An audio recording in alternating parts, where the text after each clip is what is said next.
श्री राम जय जय राम।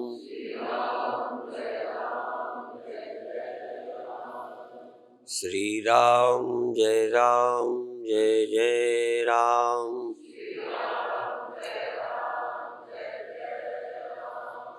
सच्चिदानंद भगवान की, सनातन धर्म की।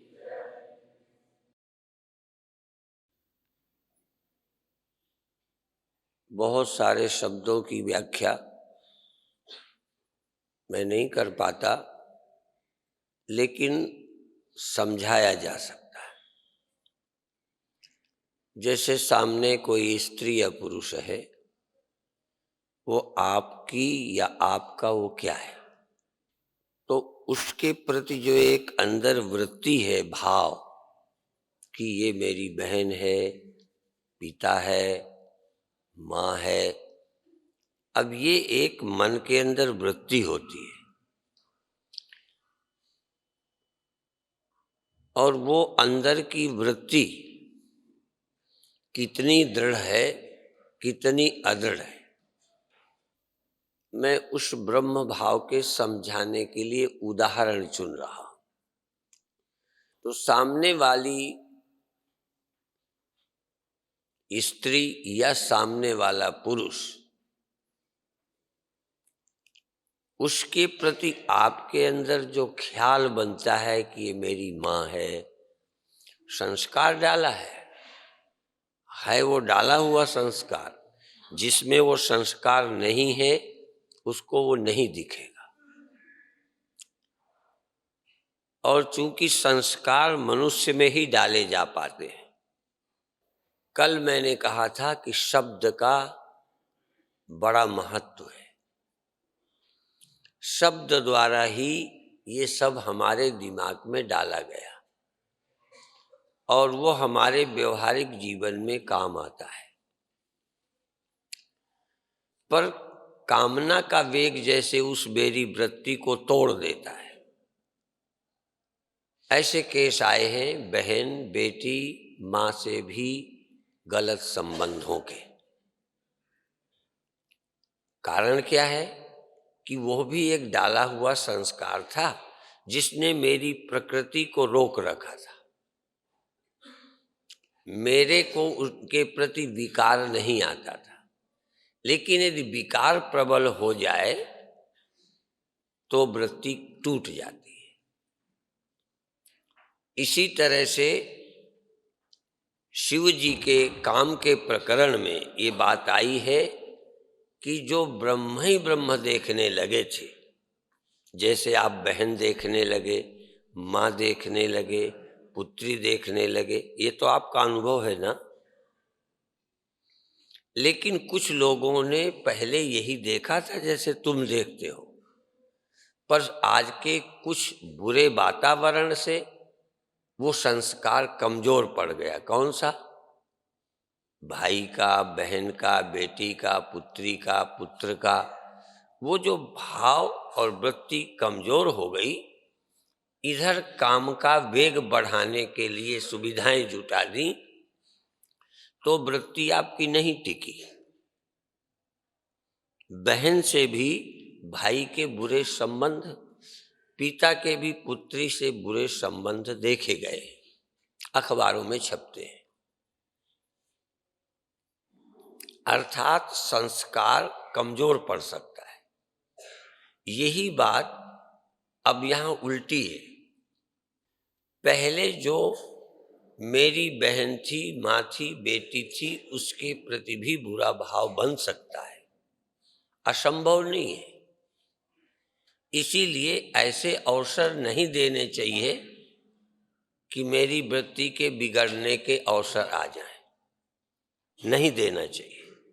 इसी तरह से मुश्किल से जगत के प्रति ब्रह्म भाव बना है। जगत ब्रह्म में दिखने लगा, ऐसे संस्कार गुरुओं ने बना दिए कि ब्रह्म भाव बना, ब्रह्म ही ब्रह्म दिखने लगा, ब्रह्म देखना अच्छा भी लगने लगा। सिया राम मैं सब जग जानी, करहूँ प्रणाम जोर जुग पाणी। ऐसा भाव बना, अच्छा लगा।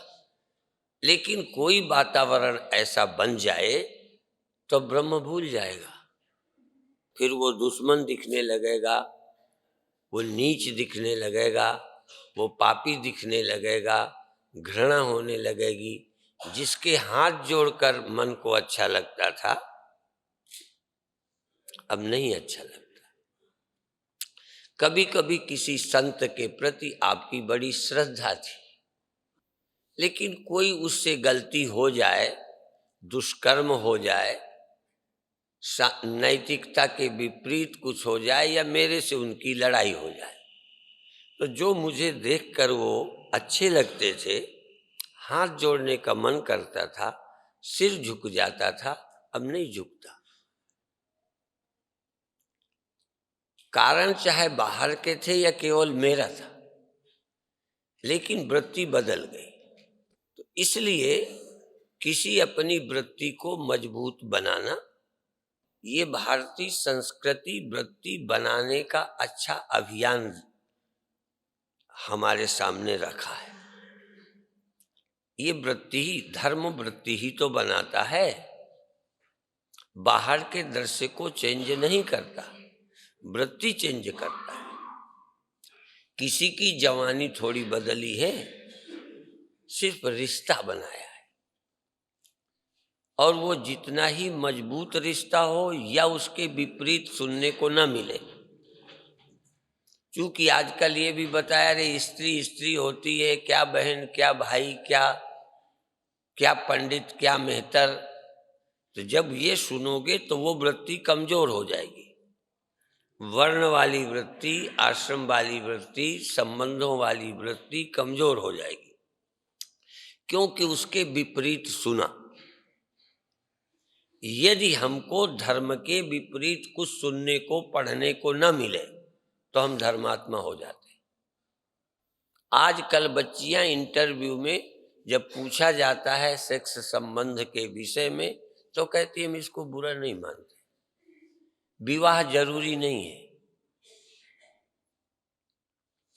बिना विवाह के संबंध या किसी से संबंध क्या बुरे हैं। वो जानवरों का अनुकरण कर रहे हैं, किसी जानवर ने मनुष्य का अनुकरण नहीं किया। ये मनुष्य ही पागल है जो जानवरों का अनुकरण करता है। तो जब हम ऐसी बातें सुनते हैं तो धार्मिक विश्वास शिथिल हुआ। वेदांत में तो और उल्टा है, वहां अच्छा संस्कार डाला था, कुसंग से बिगड़ गया। यहाँ तो पहले से ही हम जन्मने वाले, मरने वाले, काम करने वाले, क्रोधी, ईर्षालु पहले से है।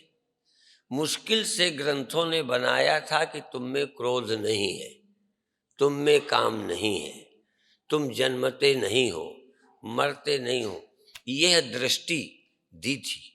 पर यह दृष्टि सत्य के आधार पर दी थी, झूठ के आधार पर नहीं।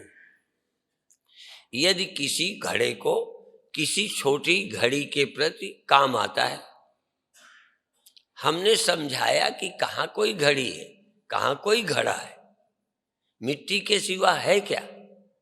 तो जैसे सृष्टि दृष्टि से वह घड़ा घड़ी थे, ऐसे ही तत्व दृष्टि से वो दोनों, बोलो, मिट्टी थे।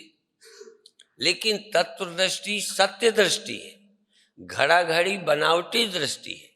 पर बनावटी दृष्टि में काम है, सुखानुभव है, उसकी अभी पीड़ा नहीं है। यदि काम की पीड़ा होती तो मिट्टी के सिवा कुछ नहीं जल्दी मान लेता। पर जिसे काम सुख भोगना है, उसे मिट्टी दृष्टि नहीं लानी है, क्योंकि मिट्टी दृष्टि काम विरोधी है और घट दृष्टि मेल फीमेल की द्योतक है। सर्प दृष्टि, मनुष्य दृष्टि मौत दृष्टि है, और न देह है न सांप है, एक चैतन्य है। यह सर्प भय को हटाने वाली वृत्ति, मृत्यु भय को हटा देगी, पर चूंकि मृत्यु भय से हम बचना चाहते हैं, इसलिए हो सकता है आत्मदृष्टि कर लो, लेकिन अभी हम काम दृष्टि से बचना नहीं चाहते, इसलिए हो सकता है ब्रह्म दृष्टि ना करो। और जिनकी ब्रह्म दृष्टि हो भी गई तो जब काम प्रबल हुआ तो उनकी ब्रह्म दृष्टि चली गई। दोनों बातें हैं। शिव जी की तो तीसरी दृष्टि जगी तो काम चला गया, उनका तो काम चला गया। औरों के अंदर जो काम नहीं था, शिव जी के काम आया तो ब्रह्म दृष्टि कर ली तो काम चला गया। और कई की तीसरी आंख खुली थी तो जब काम आया तो बंद हो गई। नारी में देखन लगे जो ब्रह्म में देखत रहे, उनकी बात नहीं जिन्हें ब्रह्म ज्ञान नहीं था। जिनको ब्रह्म ज्ञान था उनको काम ने बिगाड़ दिया, ब्रह्म दृष्टि नहीं रही। तो आप लोग भी जब ऐसी परिस्थितियों में जाते हैं तो आपकी जो यहाँ ब्रह्म दृष्टि निर्मित होती है वो लड़खड़ा जाती। कई तो अभी ब्रह्म देखना जानते ही नहीं। बहुत मुल्क के लोग होंगे जो भाई बहन नहीं जानते होंगे। ऐसी भी जातियां हो सकती हैं जहां पति पत्नी अभी भी ना होते हो, पशु की तरह रहते हो। ऐसे करोड़ों लोग हैं जिनके पास ब्रह्म दृष्टि बोलो नहीं है। ब्रह्म का आता ही पता नहीं, कोई एक तत्व है और सब सृष्टि बनावटी है, ऐसी सोच नहीं है। तुम जन्म मरण रहित हो, सारा संसार ब्रह्म ही रूप है, ऐसी समझ ही नहीं है। तो पहले तो ये समझ पैदा हो, फिर ये समझ मजबूत बनी रहे, परिस्थिति में भी न डगमगाए। और जब तक ऐसा ना हो तब तक हमारे पास धर्म दृष्टि होनी चाहिए, तत्व दृष्टि नहीं। सद्गुरुदेव भगवान की तत्व दृष्टि और धर्म दृष्टि। हम अभी सामने वाले को ब्रह्म नहीं देखते तो बहन तो देख सकते, मेरी माँ तो है, कम से कम ये तो सच लगेगा, ब्रह्म है ये नहीं जमेगा। तुम्हारी बहन ब्रह्म है, तुम्हारी माँ ब्रह्म है, तुम्हारा गुरु ब्रह्म है, ये समझ में ना भी आवे तो गुरु तो है, पिता तो है, बहन तो है, माँ तो है। सामने वाला परमात्मा नहीं है पर ब्राह्मण तो है, सामने वाला संत तो है, सामने गाय तो है, गंगा तो है, पूज्य तो है, हाथ जोड़ने लायक तो है, पैर छूने लायक तो है। यदि ये दृष्टि आप बना सकते हो, जबकि ये दृष्टि ज्यादा काल्पनिक है, दो ही दृष्टियां सत्य हैं, सच्चाई तो ये है, या तो भौतिक दृष्टि से ये स्त्री है तुम पुरुष हो, या तत्व दृष्टि से ना स्त्री है ना पुरुष है, सचमुच आत्मा और ब्रह्म हो। लेकिन ये भाई है बहन है ये ज्यादा काल्पनिक है। पर जो लोग काल्पनिक नजर को भी मजबूत कर सकते हैं, फिर वो ब्रह्म की नजर क्यों मजबूत नहीं कर सकते। एक घड़े को जो घड़ी के प्रति आकर्षक है, जब मैं घड़ी कहूं तो तुम टाइम पीस, टाइम देखने वाली घड़ी मत समझना। ये सहारनपुर की घटना है जो मैं प्रवचनों में ले लेता हूं। सहारनपुर में गौशाला रोड में एक सत्संग भवन, वहां मैं कभी कभी महीनों रहा। वहां की समिति वालों ने जो वहां कर्मचारी रखा था, उनकी ड्यूटी लगाई थी कि स्वामी जी को पूछा करो कोई चीज चाहिए देना। तो उसने पूछा, स्वामी जी आपके कमरे में घड़ी रख दूं? मैंने कहा क्या करना। फिर उसने आग्रह किया, मैंने कहा तेरी इच्छा है रख दे। और मैं घड़ी का अर्थ घड़ी समझा जो आप समझते हैं। मैं बाथरूम गया था, उसने कहा मैंने घड़ी रख दी। मैंने देखा कमरे में कहीं घड़ी नहीं, बहुत देखा। उसने कहा मैंने रखी है, मैंने कहा मुझे तो नहीं मिली। तो फिर वो आया और दिखाई, वो छोटा घड़ा रखा था, वो घड़ी हो गई। तो मैं दंग रह गया। पहले बार गगरा गगरी सुना था, मटका मटकी सुना था, पर घड़ा घड़ी कभी सुना ही नहीं था। लेकिन ज्यादा सच है, घड़ा घड़ी हो ही सकते।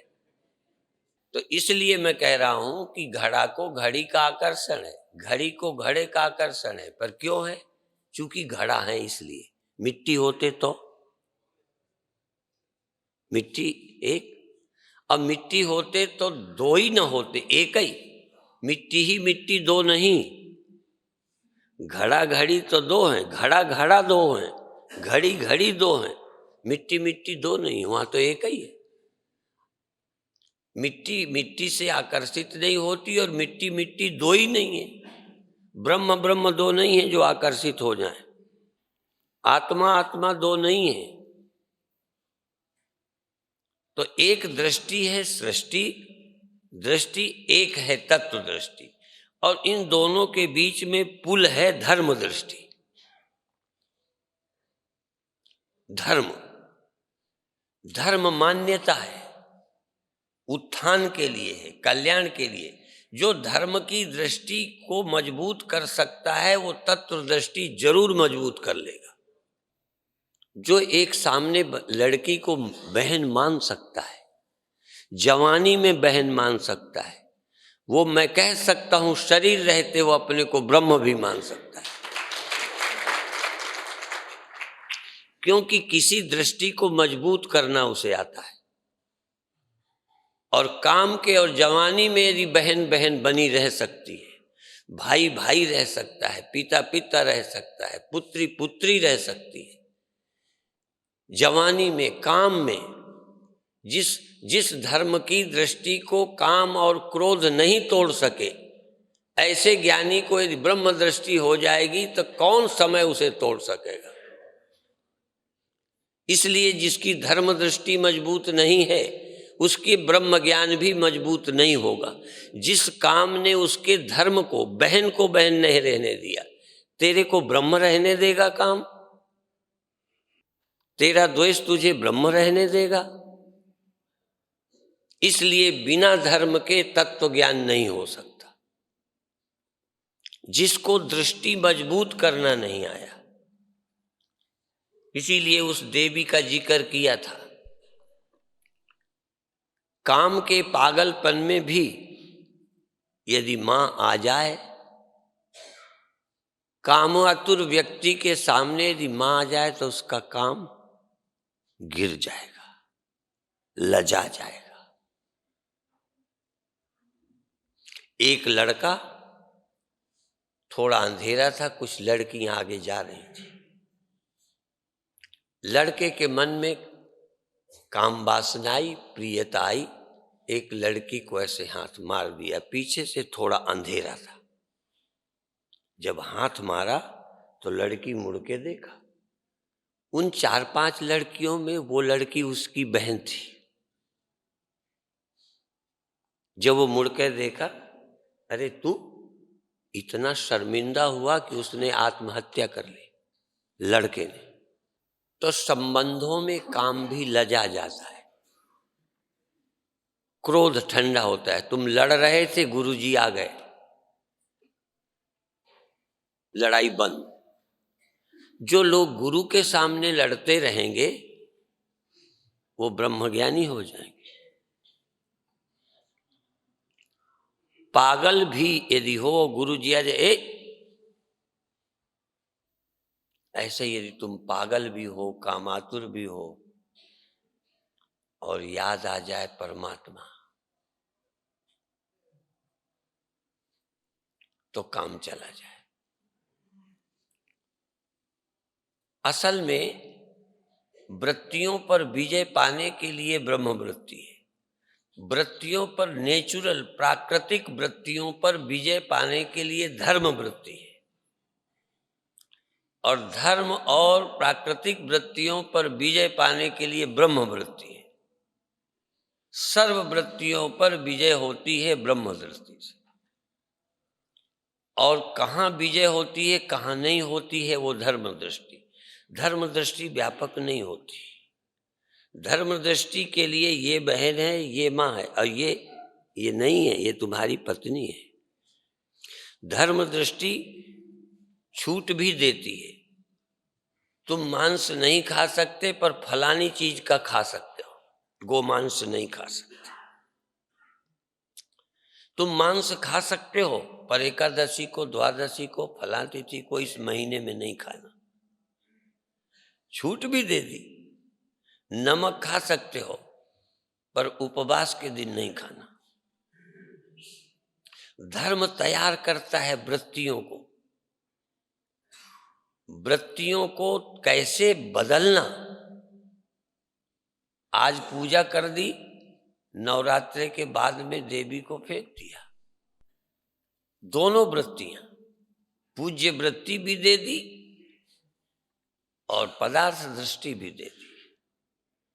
काम दृष्टि भी दे दी और मातृ दृष्टि भी दे दी, पर एक ही के लिए नहीं। जो मेरी माँ है वो सदा माँ रहे, क्योंकि 2-4 मिनट में बदलना बड़ा मुश्किल है। सैकड़ों तुम्हारी स्त्रियां हैं जिनसे तुम्हारे बुरे संबंध नहीं है। तुम्हारी बहन है, तुम्हारी माँ है। काम माँ बहन को पत्नी में बदल सकता है, पर धर्म और ब्रह्म दृष्टि तुम्हारी पत्नी को माँ में और ब्रह्म में बदल सकती है। तुम्हारी पत्नी को माँ में बदल सकती है। और जिसको इस तरह बदलना आ जाएगा, आज तक की पत्नी यदि माँ हो सकती है तो फिर संसार ब्रह्म क्यों नहीं हो सकता।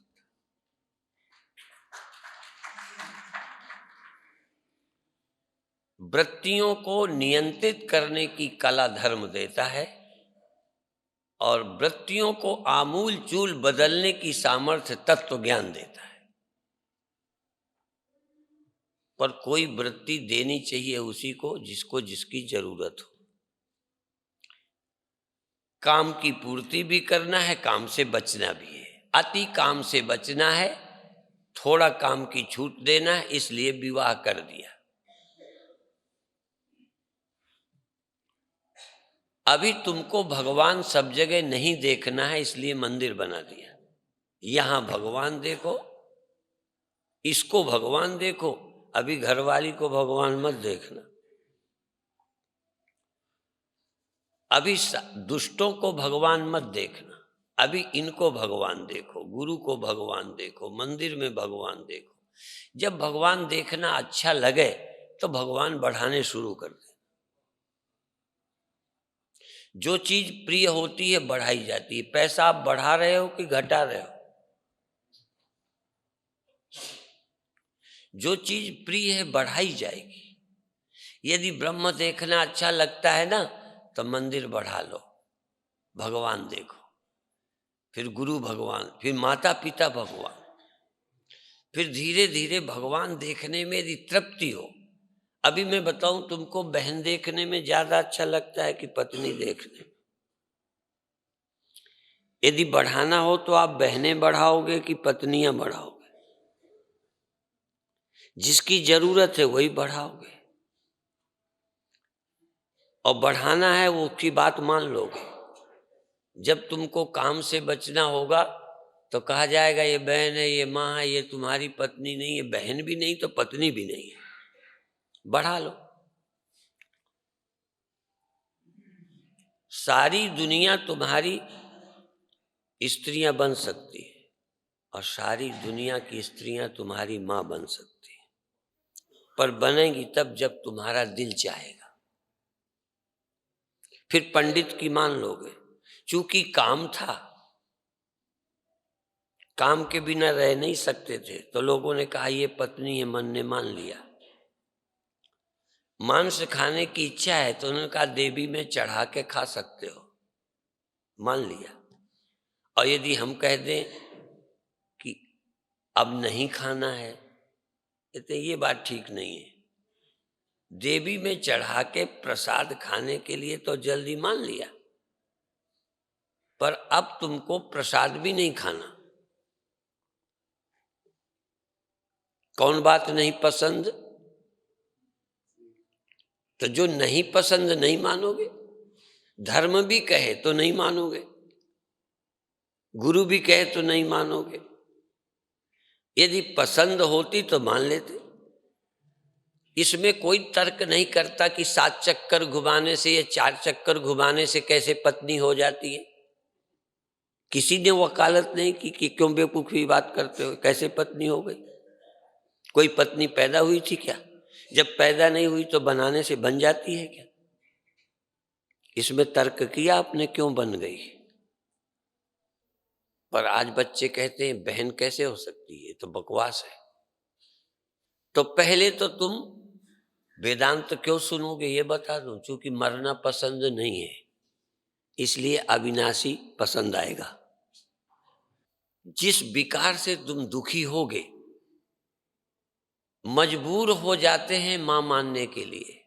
लोग कहते ऐसी नजर कर दो कि छाती मेरी ना जले। जो काम से पीड़ित हैं वो चाहते हैं कि कोई ऐसी विधि बता दो कि अब मुझे स्त्री स्त्री न लगे। जब तक तुम पीड़ित नहीं हो तब तक ब्रह्म दृष्टि नहीं आ सकती। मृत्यु से पीड़ित हो इसलिए अविनाशी हो जाना चाहते हो, और हो जाना चाहते हो, अविनाशी होना पसंद है। तो जब हम कह देंगे ना कि तुम मिट्टी हो, घड़ा तुरंत बांध जाएगा, क्योंकि मरने से डर रहा था, मरना बुरा लग रहा था, इसलिए मान लिया। तुम साक्षी हो, तुम निष्पाप हो। कई तो पापी ही निष्पाप अपने को मान रहे हैं। तुम पाप की वेदना से दुखी हो।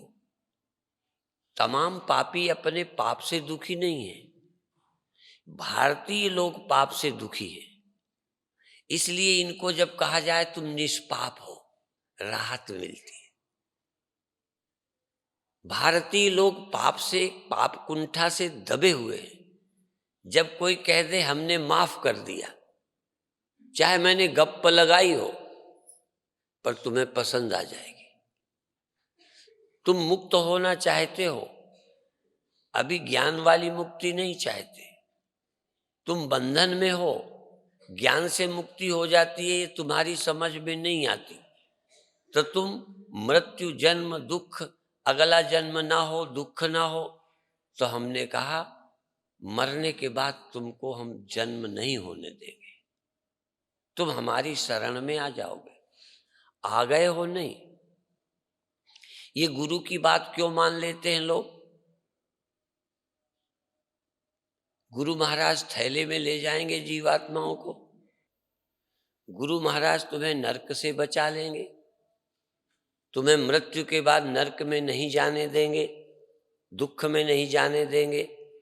आप मान लोगे, क्योंकि जीते जी तो अभी इतनी समझ है नहीं, तो मरने के बाद मान लोगे। यदि तुम्हारा लड़का मर गया है और मैं कह दूं परमात्मा के धाम आ गया है,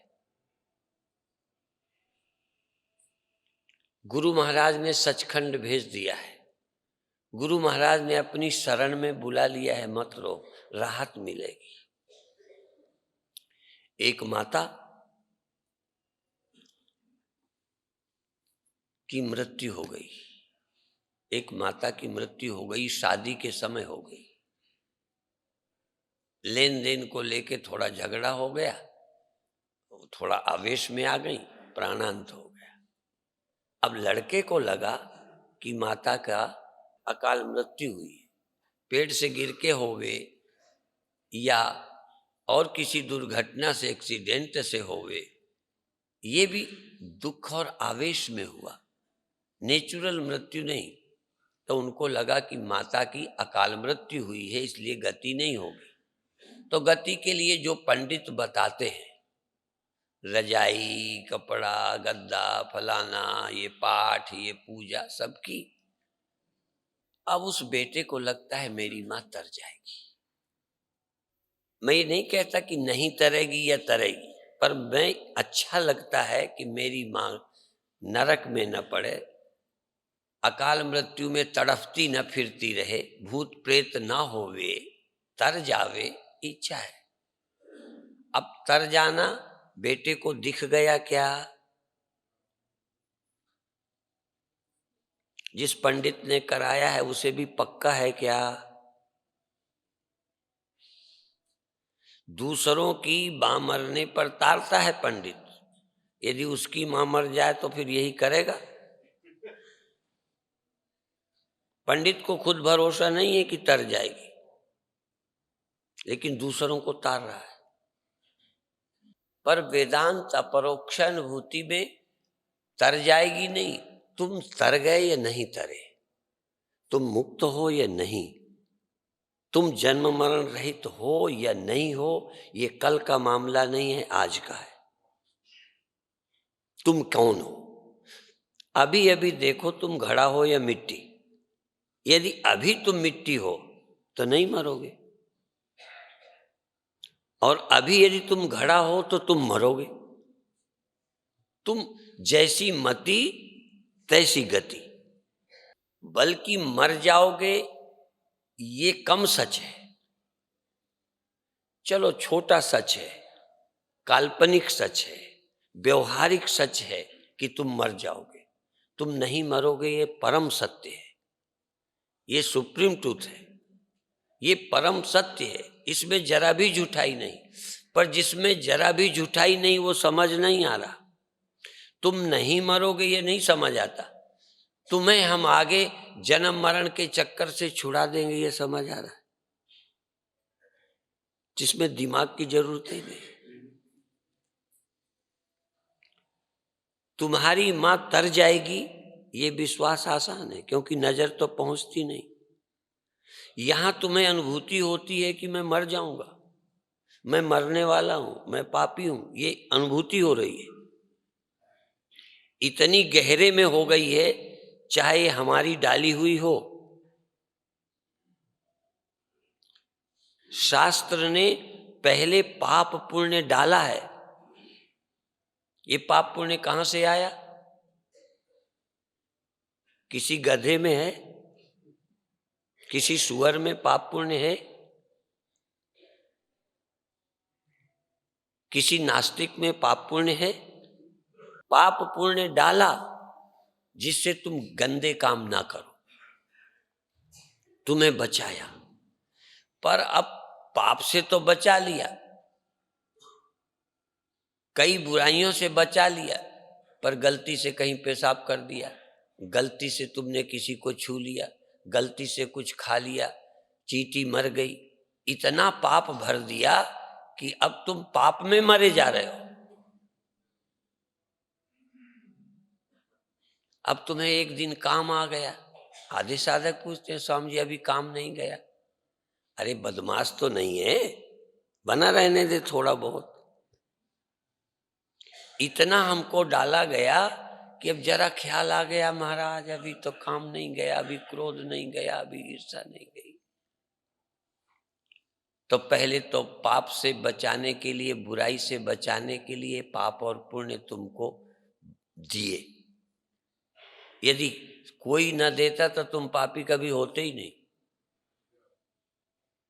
पहले तुम्हें पापी बनाया, फिर जब पाप से दुखी होने लगे तो उन्होंने कहा पापम न पुण्यम सौख्यम न दुखम, न पाप है न पुण्य है, सुख है न दुख है, न लाभ है न हानि। पहले कहते थे तू धनी बन जा, तू बड़ा बन, पढ़ करके ये बन, पहले तो आग लगाई, अब बुझाते फिरो। पहले राजा बन जाएगा तो मिनिस्टर बनेगा, ऐसी। अब थोड़ा रिजल्ट 79% नंबर आए तो लड़की डिप्रेशन में हो गई। अपन ने तो 79% नंबर ही कभी नहीं देखे। हम तो पास हो जाते थे तो ही डिप्रेशन नहीं रहता था, खुशी में फूल जाते थे। 79% नंबरों से पास लड़की को डिप्रेशन हो गया। मैंने कहा क्यों, ये तो खुशी की बात है। कहने लगी उम्मीद थी कि 90% नंबर आएंगे। पहले तुमको कुछ पाने की सनक, कुछ बनने की बात बताएगी। जब तुम अधूरे रहते हो, दुखी होते हो, तो कहते हो कुछ होने की जरूरत ही नहीं, तुम तो हो ही जो कुछ होना है।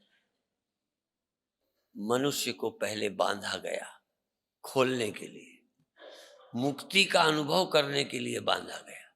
पाप पुण्य से छुटकारे के लिए पहले पापी बनाया गया, और फिर छूटने का आनंद। अब हम निष्पाप हैं,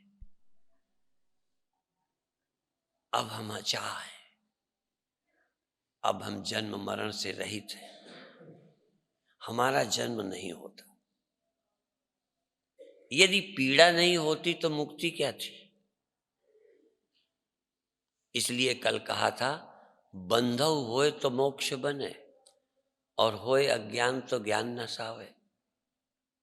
बंधन हो तो मुक्ति बनेगी, पाप हो तो छुटकारा होगा। जन्मते हो तो नहीं, जन्म मरण से छुटकारा कैसे होगा? दो तरह से। जन्म मरण होता है तो हम पर छोड़ दो, ये एक रास्ता है। जन्म मरण होता है, बस इस बार के बाद अब तुम्हारा नहीं होगा। ज्ञान हो ना हो, हम ठेका लेते हैं। बात समझ आई? गुरुओं ने ठेका लिया है। और दूसरा है कि जन्म मरण क्या है, तू ठीक से समझ, होता भी है कि नहीं। तू है कौन? तू मरता भी है क्या? तू है कौन? यदि तत्व दृष्टि आई तो बाकी सब दृष्टियां झूठी। सारी दृष्टियां झूठी, एक दृष्टि सत्य है कि तू जन्म मरण रहित निर्विकार एक अद्वितीय है। और ये दृष्टि परम सत्य है, ये प्रमा ज्ञान है, ये यथार्थ ज्ञान है। मैं जन्मा हूं ये अयथार्थ है, तू मरेगा ये अयथार्थ है, तू पापी है, तू करने वाला है, ये अयथार्थ है। और तूने कभी कुछ किया ही नहीं। तू सोता जगता है, ये स्वाप्निक है, ये मायक है। तू जगता सोता नहीं, ये सत्य है। जगता सोता है, ये नंबर 2 का सत्य है। इसीलिए मैं कहता हूं, जब विदेशों गया तो अंग्रेजी में जब सुना तो मेरा ध्यान गया, हिंदी में सुनते सुनते आदि हो गए थे। परम सत्य, परब्रह्म। लोग यहां पूछते हैं ये ब्रह्म है तो परब्रह्म क्या है? ध्यान ही नहीं जाता था कि ब्रह्म क्या है, परब्रह्म क्या है, ईश्वर क्या है, परमेश्वर क्या है, आत्मा क्या है, परमात्मा क्या है, कार्य क्या है, कारण क्या है, कार्य कारणातीत क्या है। तो जब हम अमेरिका गए तो बोलते हैं सुप्रीम ट्रूथ। तब ध्यान गया कि यह सुप्रीम ट्रूथ होता है तो कोई और भी ट्रूथ होता है क्या? नए शब्द होते हैं तो ज्यादा दिमाग चलता है। यहां रोज सुनते थे प्रातिभाषिक सत्य, व्यवहारिक सत्य, पारमार्थिक सत्य, उतना गहरा ध्यान नहीं गया। जब विदेशियों ने कहा सुप्रीम ट्रूथ, तो हमने कहा कोई हायर ट्रूथ भी होता है, कोई लोअर ट्रूथ भी होता है। Lower court, high court, supreme court. Supreme court का फैसला अंतिम, तो सुप्रीम ट्रूथ, परम सत्य, अंतिम सत्य। दुख सुख तुम्हारे प्रातिभाषिक सत्य है। सुख दुख, दुख सुख से रहित परम सत्य है। अभी हम स्वप्नों में जीते हैं, सत्य का ख्याल ही नहीं है। अभी हम सृष्टि में जीते हैं, आत्मा का पता ही नहीं है। जिस दिन इस आत्मा का पता चलेगा, जीवन धन्य हो जाए। सारी चीजें मात्र नंबर 2, नंबर 3, नंबर 1 के सत्य तुम हो। देखो, एक 10 नंबर ही होता है। यहाँ 10 नंबर का घाट भी है। कई 1 नंबर के बदमाश भी होते हैं। तुम 1 नंबर के सत्य हो, 2 नंबर के नहीं, 3 नंबर के नहीं, नंबर 1 तुम सत्य ही हो। जरा भी टेम्परेरी सत्य नहीं, टेम्परेरी सत्य नहीं, टेम्परेरी सत्य आदमी है, टेम्परेरी सत्य सुख दुख है। मुक्ति जो है परम सत्य है, अंतिम सत्य है। तुम में है ही नहीं कुछ गड़बड़, पर इस नजर को लाने में दिक्कत है, क्योंकि नजर में आता है ऑब्जेक्ट, नजर में आता है दृश्य, नजर में आता है जो होता है।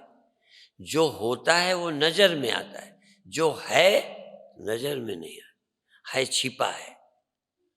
होने वाले में है छिपा है, बनने मिटने वाले में अमिट छिपा है, जन्म मरण में अजन्मा अविनाशी छिपा है, सृष्टि में सत्य छिपा है, आभास में साक्षी छिपा है। ढूंढ सको तो ढूंढो, खोज सको तो खोजो। उस खोजने के लिए अपरोक्षानुभूति है, अपरोक्षानुभूति, परोक्ष नहीं, प्रत्यक्ष भी नहीं। जो तुम्हें मालूम पड़ता है वो प्रत्यक्ष, जो जिसे तुम स्वयं डायरेक्ट जान रहे हो वो प्रत्यक्ष है, पर जो जान रहा है अपरोक्ष है।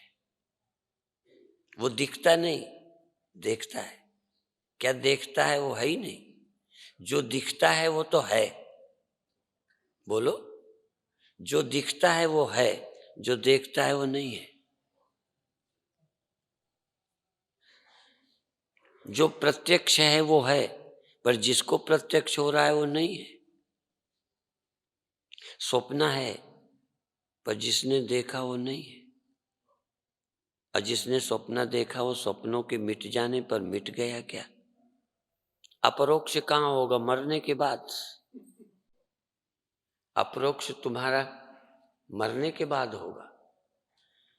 अभी नहीं समझ आता क्या दृश्य है, क्या दृष्टा है, क्या जड़ है, क्या चेतन है, क्या प्रत्यक्ष है, क्या अपरोक्ष है, क्या सृष्टि है, क्या सत्य है, क्या है, क्या होता है। क्या है और क्या होता है? जो होता है वो है नहीं, जो है वो कभी होता नहीं। वो तो है, उसे होने की क्या जरूरत? होवे जो नहीं है। होता भी वही है, स्वप्न होता है, जागृत होता है, दुख सुख भी होता है, क्रोध भी होता है। सिर्फ नहीं होते तो सिर्फ तुम, जो कभी होते नहीं, सिर्फ हो।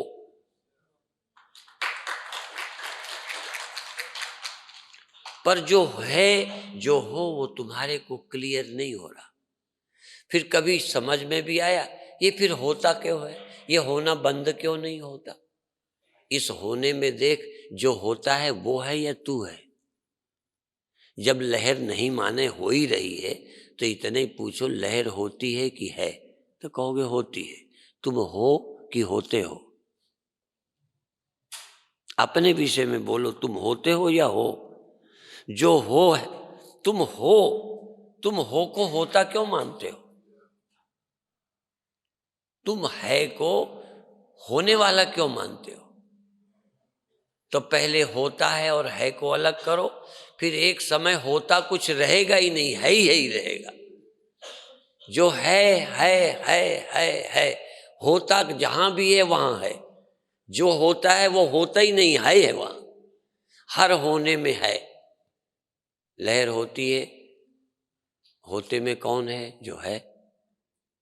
ढेला होता है, मकान होता है कौन? सब होता है। जीवन में सब होता है, क्रोध होता है, काम होता है, जन्म होता है, पर इन सब में होते में है कौन? क्या तुम नहीं हो? तो तुम हो या होते हो? और सब कुछ होता है, तुम ही अकेले हो जो हो। तुम कभी होते नहीं हो। और जो भी होता है तुम्हारे बिना होता ही कुछ नहीं। तो जिसके बिना कुछ ना हो उसे परमात्मा नहीं कहते। जिसके बिना कुछ होता नहीं, जो कभी होता नहीं, उसका क्या नाम है? तो तुम नहीं हो परमात्मा, चौथे आसमान में रहता है। शंकराचार्य ने कहा मूर्ख, आज के श्लोकों में 2 जगह मूर्ख का है। मूर्ख समझता नहीं है, इतनी बात तेरे गले नहीं उतरती, इतना समझाने पे नहीं उतरती। लोगों को तो जरा सा बताया और समझ गए। शंकराचार्य को भी ये समझने में इतनी देर लगी होगी। तुझे क्यों समझ नहीं आता कि तू ही सत्य है, तू ही ब्रह्म है, तू ही मुक्त है, तू ही मृत्यु रहित है, सब तेरे आश्रित है, तू ही एक स्वतंत्र है, सब परतंत्र है, सब पराधीन है, सब स्वप्नवत अध्यस्त है, तू अधिष्ठान है, सब आरोपित है, सब तेरे में कल्पित है, तू अकल्पित है। ये बात समझ में क्यों नहीं आती? यदि तू चाहता है मैं न मरूं तो अभी समझ ले। यदि तुझे मरने वाला देह ही पसंद है तो खूब पैदा हो और मर। यदि तुझे भोग पसंद है तो मन खड़ा कर, भोगता रहे, छाती जलाता रहे। यदि तुझे सब दुखों से छुटकारा चाहिए तो इस सत्य का विचार कर, इस सत्य का विचार कर। यही तेरे मोक्ष का साधन है, यही तेरे धन धन्यता का साधन है। और मैं कहता था इसको मैंने कभी नहीं देखा, आज जब मैंने देखा तो समय श्लोक से लगाकर 144 श्लोक तक मैंने पढ़ा ही नहीं, आधे मुझे याद हैं, पर ये नहीं जानता था कि अपरोक्षानुभूति के हैं, किस ग्रंथ के हैं। कई लोग मुझसे पूछे इस श्लोक कहाँ का है, कभी मैं बोल देता हूँ तो ये सब पत्रिका वाले पूछते हैं श्लोक कहाँ का है। मैंने कहा मुझे पता नहीं कहाँ का है, श्लोक है पर मुझे पता नहीं। आज मैंने देखा कि ये तो मेरी पढ़ी हुई है, इतनी प्रिय है, लेकिन पता नहीं वो टुकड़े में थी कि कोई अंश था कि किसी ने छपाया था। समय श्लोक से 144 श्लोक तक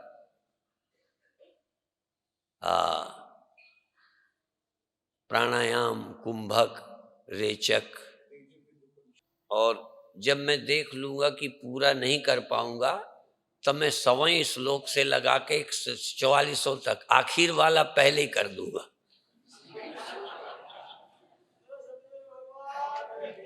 जो करना है जल्दी ही कर ले। वो एक वैद्य का लड़का मर गया ना, तो बहू गई और वो स्त्रियां गई चूड़ी फोड़ने। तो एक जुलाहे की घरवाली ने देखा, पूछा क्या है, क्यों, कहाँ जा रहे हैं?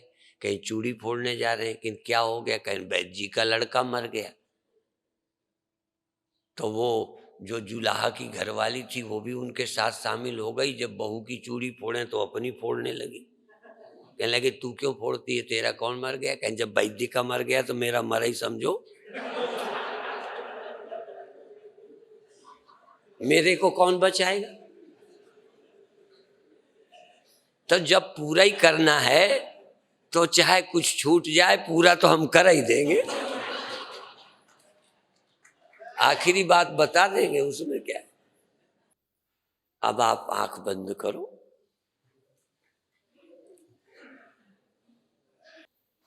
बार बार बस 2 ही चीजें, क्या मालूम पड़ रहा है, किसको मालूम पड़ रहा है, बस। तुरंत प्रतिबोध भी, जब भी कुछ ज्ञान हो तुरंत जाग जाओ कि मैं भी हूं। कल्पना आए, विचार आए, नजर आए, दिखाई देवे, बैर उठे, तुरंत जानो, जानो बैर, जानो दुख, जानो मौत, जानो शरीर, जानो सब कुछ, और तुरंत देखो कि बिना मेरे थोड़ी ये जाना गया, मैं भी तो। कोई बोध तुमको छिपाए नहीं, बल्कि हर बोध तुमको प्रकट कर दे। प्रतिबोध विदितम, आंख बंद, प्रतिबोध विदितम। जब भी बोधे बोधे विदितम प्रतिबोध विदितम, हर बोध हर ज्ञान तुम्हारे होने का सबूत है। मैं बोला करता हूं कि पुरैन के पत्ते में जहां पानी छिपता है तो पुरैन के पत्ते आमंत्रित करते हैं कि यहां पानी है।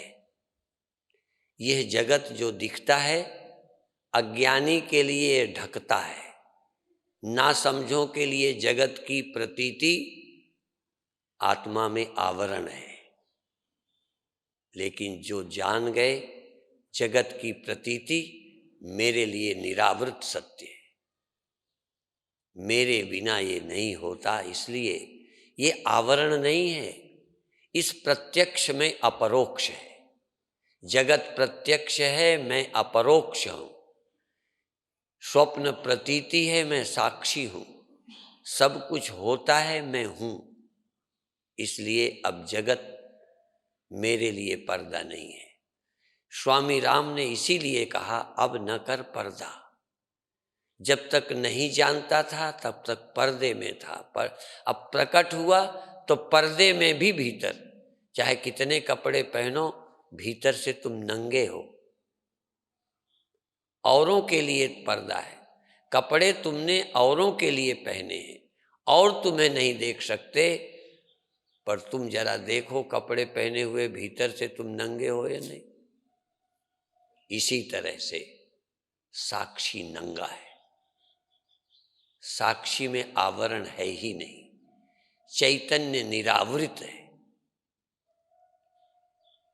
इसीलिए एक मैंने पुस्तक लिखना चाहा था, प्रवचन दिया था कि नग्न सत्य, सत्य तो सदा ही नग्न है। बाहर से जो इंद्रियों की ओर से देखते, तुम दूसरे को अपनी आंखों से देखते हो, इसलिए वो पर्दा है।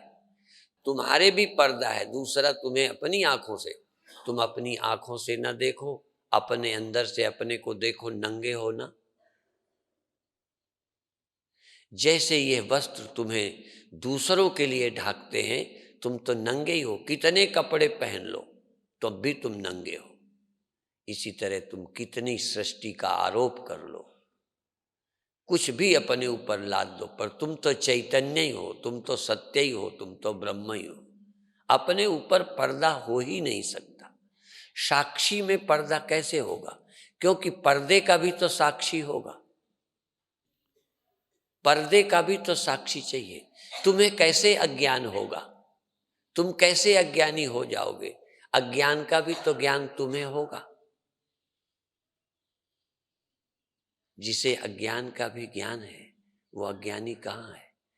इसलिए अज्ञान भ्रम है, झूठ है। तुम कभी अज्ञानी नहीं हो, कभी तुम दृश्य नहीं हो। जब भी कुछ दिखाई पड़ा पता चला तुम साक्षी हो, तुम अधिष्ठान हो, सब अध्यस्त है। इसलिए तुम में कोई पर्दा नहीं है। तुम अपने देखने की बेवकूफ़ी मत करो, तुम देख रहे हो, तुम दिखते नहीं हो। तुम दिखते हो, बस यही बेवकूफ़ी है। तुम दिख जाओगे, यही बेवकूफ़ी है।